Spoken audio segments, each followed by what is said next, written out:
The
Jeff Meacham Network's Multiverse of Media.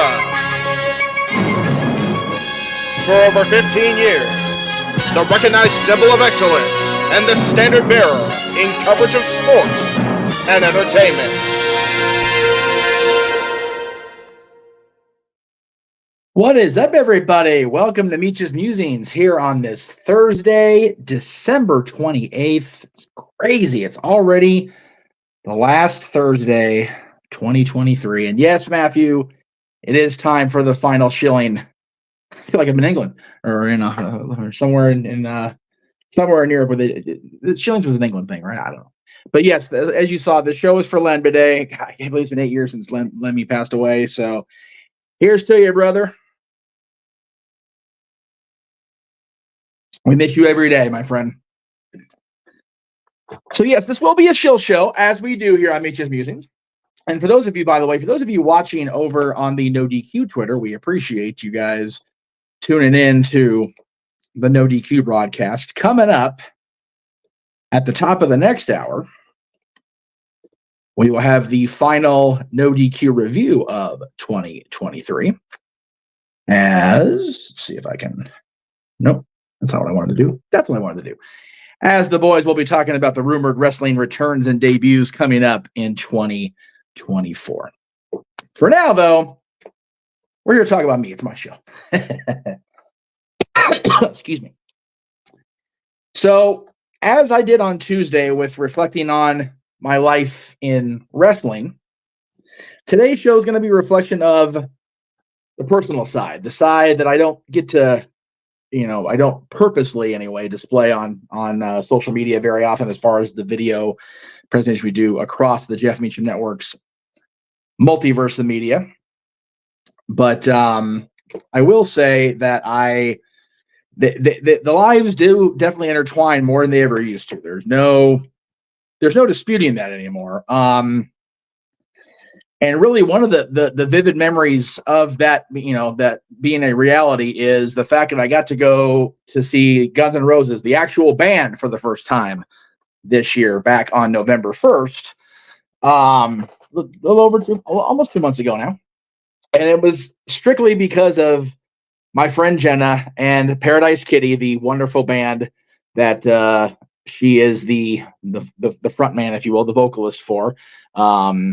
Singing the classic tracks from the Appetite for Destruction album and some other Guns N' Roses hits over the last, almost 40 years those guys have been around. Isn't that crazy? 35, I think, for Appetite. I could be wrong. Now I gotta look at it. Maybe 35 for Use Your Illusion. I'll have to look.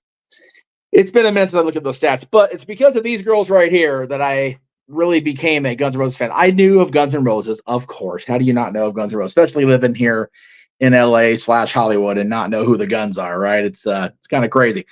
But my dad, God bless him, decided to take Dylan and myself and my brother and himself, my dad went with us to see the Guns at the legendary Hollywood Bowl here in Hollywood, LA, whatever you want to call it. And it was such a cool experience. I had heard some bad press about the Guns in the last year. They were up in NorCal, and a friend of mine saw them at the Aftershock Festival up there and said they were just awful. And I went, oh man, I hope they're not. I hope they're not bad. I hope it won't be a big giant letdown. And luckily, it's all about the presentation, right? It's all about, and I'm looking over here and the camera's here. So I'm sorry if I'm looking over here and just like staring into space. I keep forgetting the camera's here today. So because the phone's the wrong direction because it's plugged in charging because it's a piece of shit. The entire presentation was so cool. Being in that element, being in the Hollywood Bowl, being, where those guys, really started at Hollywood, playing at the Whiskey all those years ago. And, me having worked at the Whiskey so many times and just hating life as a result. But and the Viper Room and all the legendary spots on Sunset. But it was such an experience to see Guns N' Roses, even as they are in 2023, at the Hollywood Bowl. So I can't, again, thank my dear friend Jenna near possibly enough. Jenna's more of family than she is friend nowadays, and she has been for some time. Let me be clear on that. She is what I call family. Our mutual friend Catherine created that word, at least in my mind, when we went to Disneyland last year for her son's one of her son's recent visits, and called me family. And this year marked a lot of loss in wrestling, and also marked the anniversary of a loss for me. It was 10 years ago this last February that my grandmother passed away. To say that this woman was arguably the single most influential figure in my life, I think, other than my immediate family, as far as my father and my mother, would be a underselling her value. That's her and I on the left there shortly after I came home from the hospital. That's her and Dylan shortly after he came home from the hospital back in 2008. Just a true force of nature. And that there we are after we won. The Kings won their first Stanley Cup. This was in the fall of 2012, right before the season commenced the following season. Actually, we were at lockout at this point. The Kings weren't even getting ready to play because we had that stupid lockout that year. But that's my brother and I kissing the Stanley Cup, and my dad and my grandmother, his mother, posing with the cup. So just it was surreal to me knowing that it had been 10 years since she passed. I couldn't wrap my head around that. It was very, like I said, very surreal.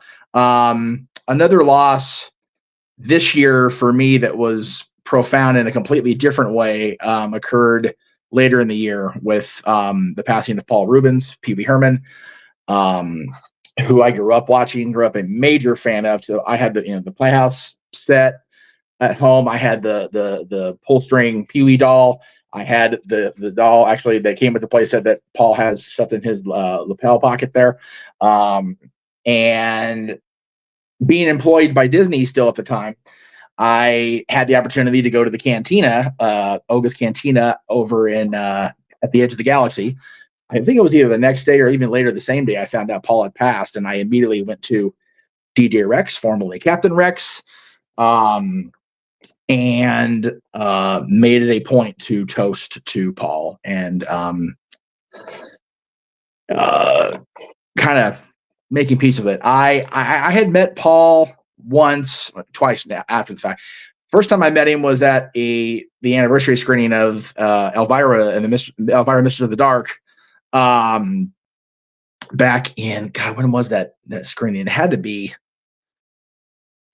I want to say it was 2008 because it would have been the 20th anniversary, and Dylan's mom was home with Dylan while I went to the movie because I'm that much of a schlub.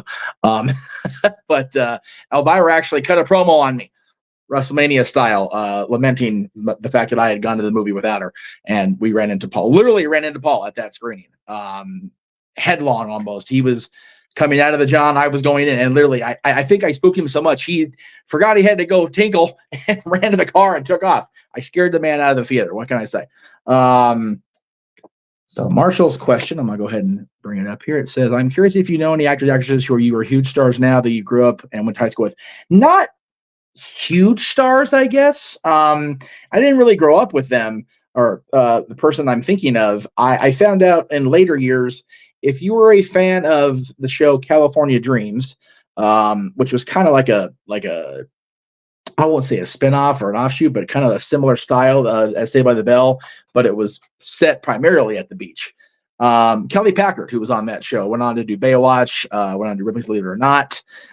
She is a graduate of the same high school I am, a few years ahead of me. But I also found out she went to the same elementary school I did, which was even weirder to think about. So she had a kind of like an assembly appearance at the elementary school.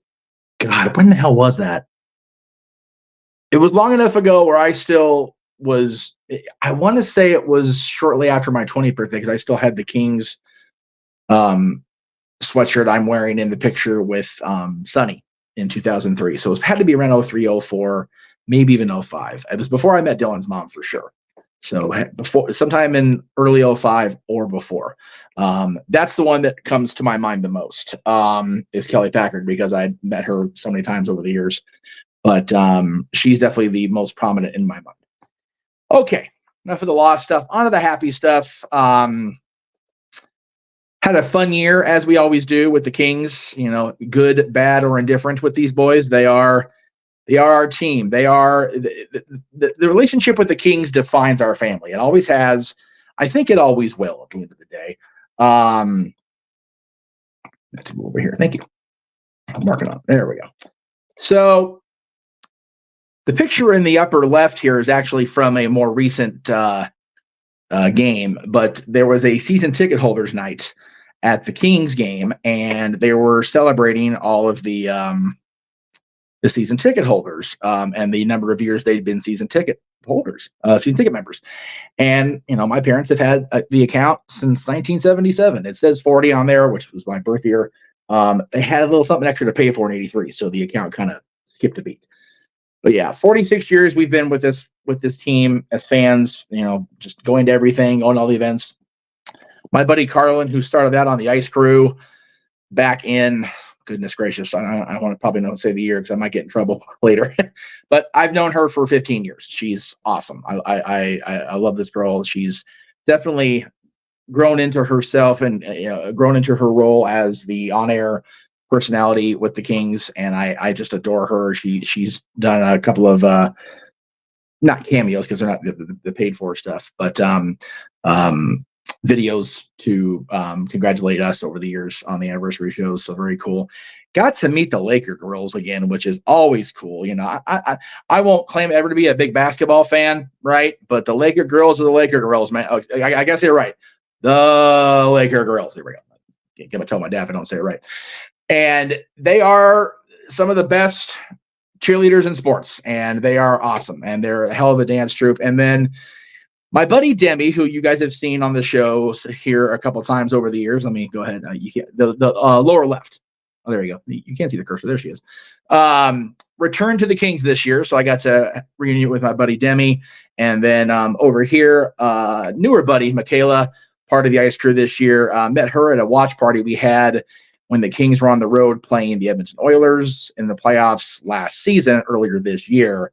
And she's become a pal. Love her to pieces. She's such a ball of energy at the games and at the events. So just again, always good to have interaction with the Kings.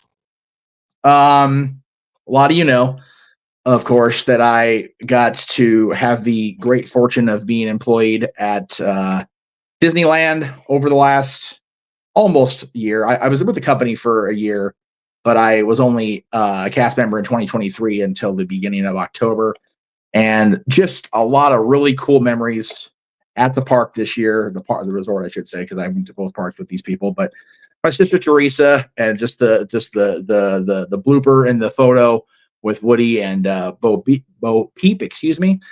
Aaron coming out to California. It was his first trip to Disneyland, and I want to say it had been a decade or more since he had been to the park. So always cool to have Aaron come out for a visit. I love having that happen. My last time ever riding the classic Splash Mountain before they went to convert it into what is to be Tiana's Bayou Adventure at the end of the next year. It's funny. I had made peace with not riding Splash Mountain. I went on it in January of this year with other friends of mine who I also consider family. We'll get to them momentarily. I think I said, if I didn't, I meant to, and if I didn't, it's because I didn't know if they would want pictures of themselves up, and I didn't want to be that guy. I made peace with not riding Splash Mountain. It's like, it's wet, and it's always such a long line, and but my niece, who was celebrating her birthday, wanted to go. It's like, okay, we'll go. What the hell? So we went and stood in line. I was fine the whole way through the queue. It's like, all right, just whatever, Natalie and Kyra we're good, gonna go through it. And then I get up to the front and I see the log flume in the track, and all of a sudden it's like, oh shit, this is it. This is the last time I'm gonna do this. It was, I won't say traumatizing, but it was definitely one of those, oh geez, like this is it. I'm never gonna ride Splash Mountain as it is again. So it was a very much more emotional experience than I anticipated. But I got the pose off, brother. So there you go. Meach must pose. Meeting Bob Gurr, who was there at the very beginning of Disneyland. One of the original Imagineers that Walt brought into the company to help design so many of the classic rides that are still there now. The Matterhorn, the monorail, the Autopia cars, just so many cool things. And getting him to sign the monorail poster for my dad, who the company my dad works for now, does constructed the windows on the current monorail, the Mark 7s, I think they are.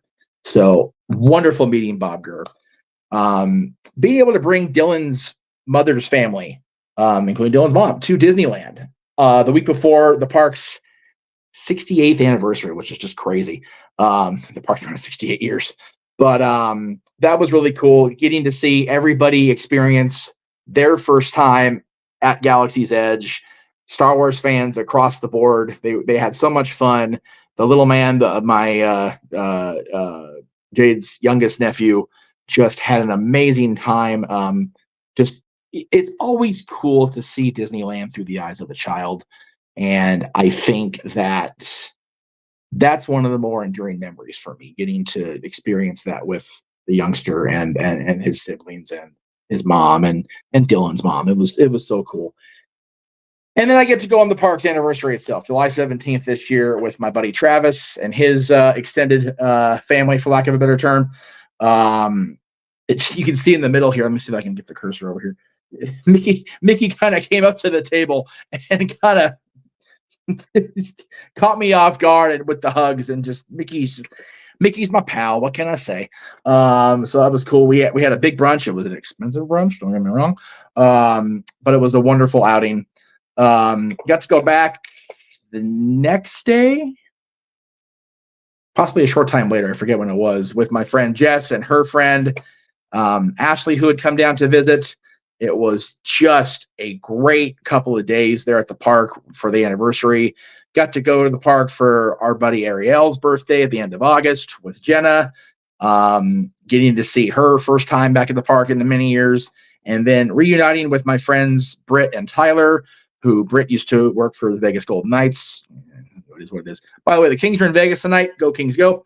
But her and Tyler have just become so much a vital part of my family, the extended friends and family, that I cherish our friendship so very much, and I just value their perspective on life and the way that they see my life, right? If that makes any sense.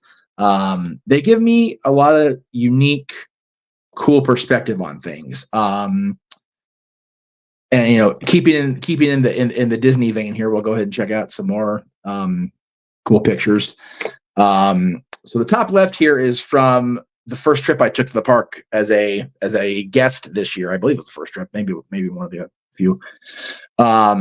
With friends of mine I met through Travis at the club I talked about in Hollywood, down at Borders by the Bell, the heart of Hollywood. Grace and Lycan, again, two people who I just connected with instantly as friends, and it's always such a joy to see them in person when they do come out to the club on Wednesdays. I don't always get to see them, and it sucks. But when I do, it makes my freaking day. It really does. And then Miss Jenna, Jenna and I went to the park in January, just the two of us. Just a great friends visit. We actually went on the day the Disney 100 started. I think I had the thing over here somewhere. Yeah, here it is. Ugh. Oh, I'm gonna knock it over. That would be very loud and very messy because the drink is right here. Part of being part of the company this year, they sent us this wonderful.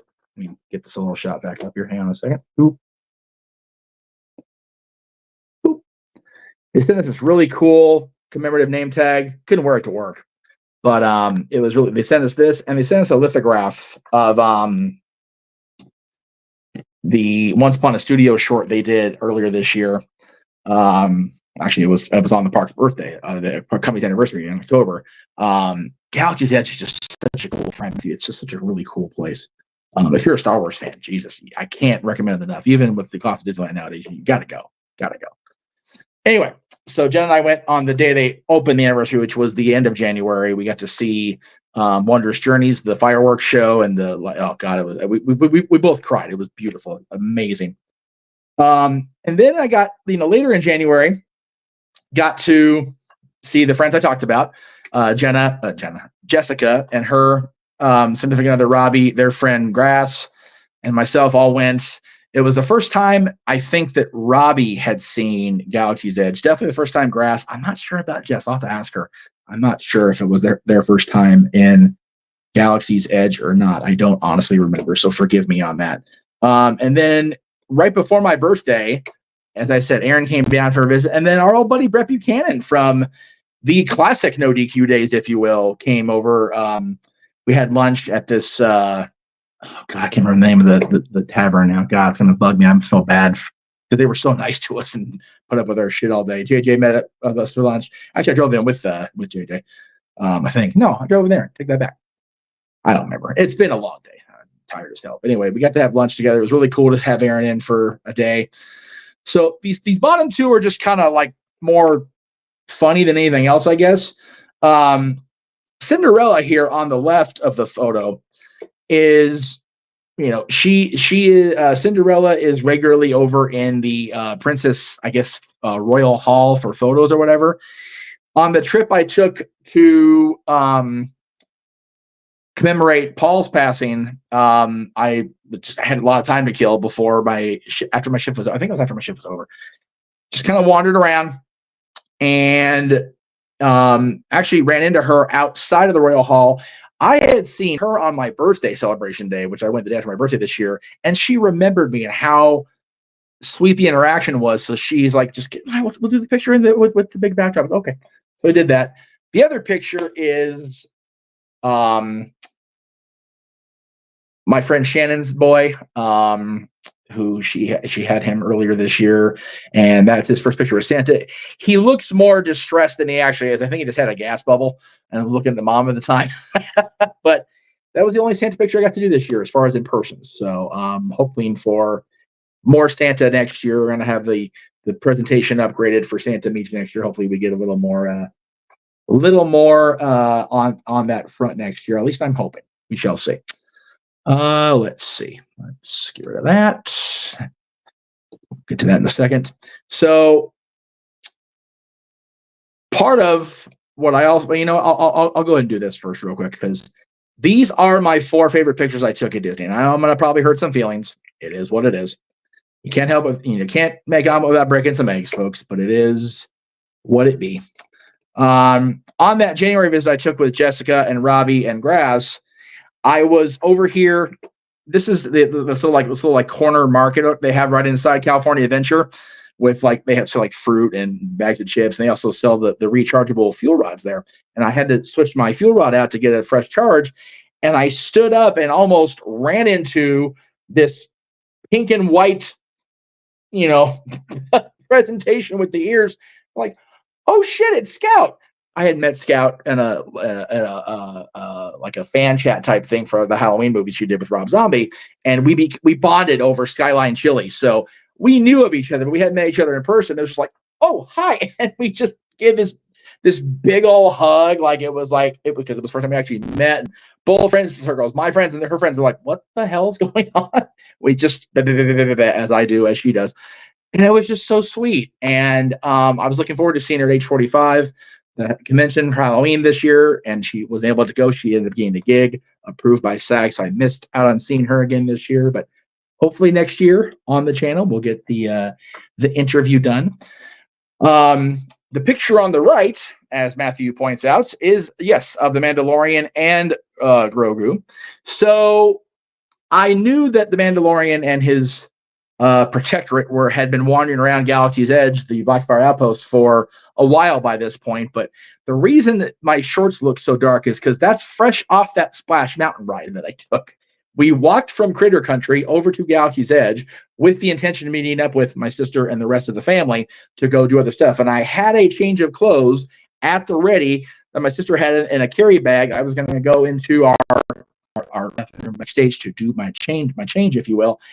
And I see him standing there with a crowd. And I'm like, if I walk back there, I'm going to miss him. So I took the picture, and there it is. And I'm smiling so big because Grogu, it turns out, is audio animatronics. He actually does interact with the picture. He is looking toward the camera and giving that little smile that he does. So I thought that was super cool.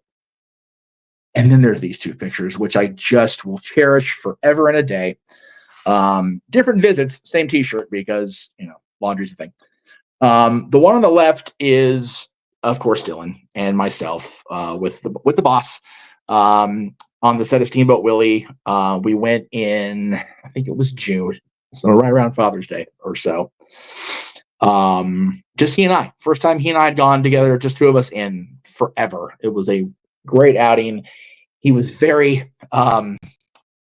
forgiving of me wanting to take pictures. He actually suggested we take a picture in front of the castle, which I don't think turned out as good as the one of me and Mickey and I, which is why I use this one. The one on the right is inside Walt Disney's Disneyland apartment. For those of you unaware of the history of the park, when Disneyland was being built, Walt had to be on property often.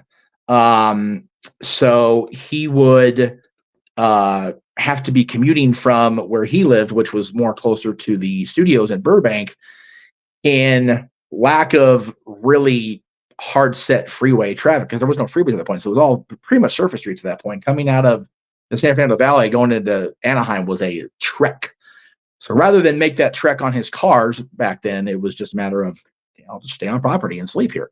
And that's inside Walt. And he ended up making a whole apartment for him and his wife Lillian and the kids that they would stay there from time to time too. And it was, I had gotten to go on Christmas Day last year, before my work shift, and it was just a what the hell moment. This one they offered us as cast as part of the 100 celebration. So you can't see it in the glare in the picture, but I'm wearing my Walt and Mickey button that I have here somewhere, and my Imagineering shirt that I got at Imagineering a couple months prior. So just a surreal day, a pair of days, having my son there with me, and then going to see Walt's apartment in Imagineering garb.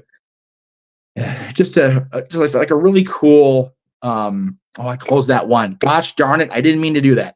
Hang on a second, folks. I closed a window I didn't mean to close because I had one more memory thing to share, and then we'll get into the real reason for this show, and that's the shills by God. I'm a salesman. Anyway, but yeah, I can't stress enough how important, as much as the end kind of bummed me out, and the reasons I had to leave the park and the company were what they were. The year I had was so neat, and I know people don't use the word neat anymore. It's not cool enough, right? But I thought it was super cool that I got to do that, and be part of that, even for a year, even abbreviated as it was. So I thought that was really cool. Sucker's getting fermented. I better drink it a little bit better, a little bit faster, however you want to phrase it. So the last photo, the group of photos, I should say, it's a collage that I want to show everybody, is from a pair of days that took. But come on, good grief! It was great, really great. Exactly, it was Mick Foley would call it pretty good. But on September 30th and October 1st, I had the awesome experience of attending Halloween 45, the convention to honor, in my opinion, the greatest horror franchise of all time, the slasher for sure, and Halloween. And these pictures are just ridiculous, right? I mean, Malcolm McDowell, PJ Souls, Nancy Loomis, our buddy and fan film director Braden Timmons, Tyler Main. Oh, I can never say Rhiannon's last name, so forgive me, but she was there as well. She was from the 2018 movie. Malik Akkad, who has been the keeper of the keys, if you will, of the franchise. He's the one that's kept the spirit alive long after his father Mustafa died tragically. And then my buddy Danielle was there. Always good to see Danielle Harris. And the photographer caught me in a moment of just giggling myself stupid as I do. So I thought that was just really fun. So yeah, I had a really I bitched a lot about the way my year went, and I think that I unintentionally focused too much on the negative of this year. So I wanted to make sure I did this show knowing how much positive there was and knowing that 2024 is going to be so productive and hopefully profitable here on the Jeff Meach Network and the Multiverse of Media. And we are not done yet, my friends. I promise you that we are not even close to done with this crazy year, because coming up in just about 28 minutes or so, my friends over at NoDQ.com will be going live with the final NoDQ review of 2023. Again, as I talk about the rumored wrestling returns and debuts coming up in 2024, and then all focus, at least for a couple of days, shifts to the end of the world as we know it. But I feel fine. Simple Man Brand, Noah Foster, and the Casting Studios with JJ Williams will be they'll be simulcasting, co-streaming, Simply Predicting of World's End. That's tomorrow night at 6 p.m. Eastern, 3 p.m. Pacific, across both the Casa and the Simple Man Brand. I know NoDQ is doing their predictions, I believe, at 8 o'clock Eastern, 5 Pacific. I don't know 100% for sure, but check it out if you're able to. But definitely check out our show, because, I'm going to be on this one. I got quite a bit to say about these matches. I'll tell you that right now. And then, of course, we get to the big one. It's World's End. It's coming up from the Nassau Veterans Memorial Coliseum in Long Island, New York. Saturday night, 6 p.m. Eastern, with the our pre-show, if you will, because the 0 hour, of course, is at 7 o'clock. And we will go until there's no more show to go with, because that's what we do around here, folks. So that will be coming up on Saturday. And then, my goodness, I can't believe we're under a week away. I don't disagree with that necessarily, Matt. I mean, I know I'm still looking forward to Max's match, of course, with Joe. I'm more intrigued than that. I'm looking forward to the TNT title match. I've been looking forward to seeing Abaddon in the title match. I know people kind of like are hit or miss with Abaddon. I love Tony. I think she's hysterical. And I think her match with Riho is going to be interesting for more than one reason. The 8-man tag now intrigues me. I was kind of hoping to be a tag title match with Jericho, but, of course, Kenny's down with diverticulitis, so that's not going to be a thing. I'm intrigued by the whole show, and I'm looking forward to Noah and James calling it and producing it and having JJ along for the ride as well. So it'll be a fun night. I have a feeling it'll be a really big show. And then again, that's just the way I look at it, and I hope I'm right there. Before we get to the shill for Sunday, let me go ahead and shill next week, because my goodness, look at all this shit we got going on. Talk Wrestling next month, this coming Monday, the NoDQ.com Year End Award visual presentation, if you will. Coverage of Day 1 Raw, episode of Monday Night Raw. For the Love of Wrestling returns on Tuesday. Staff Boy Sports Bar returns on Tuesday. Our watch-along coverage of New Year's Evil. The Greg Cherry Show on Wednesday. Our watch-along coverage of Wrestle Kingdom. Meach's Musings back here in this time slot 1 week from tonight. Our watch-along coverage of SmackDown New Year's Revolution. Open mic night in its regular time slot of Saturday night, 8 o'clock Pacific. That's all beginning Monday, New Year's Day, New Year's Rockin' Week across the Jeff Meach Network, Multiverse of Media, on all of our, or at least most of our platforms. But Sunday night, before we get to Monday, you got to have Sunday, right? And it is Sunday night. December 31st, New Year's Eve, 8 o'clock Pacific. My goodness. Open Mic Night, episode 100. The end of year 4, beginning of year 5 of the Jeff Meacham Network, Multiverse of Media. Our 2023 highlight reel being compiled by both James and JJ now. Awesome stuff. And our coast-to-coast countdown, all 4 time zones, lower 48 to 2024, with our special guests, surprises.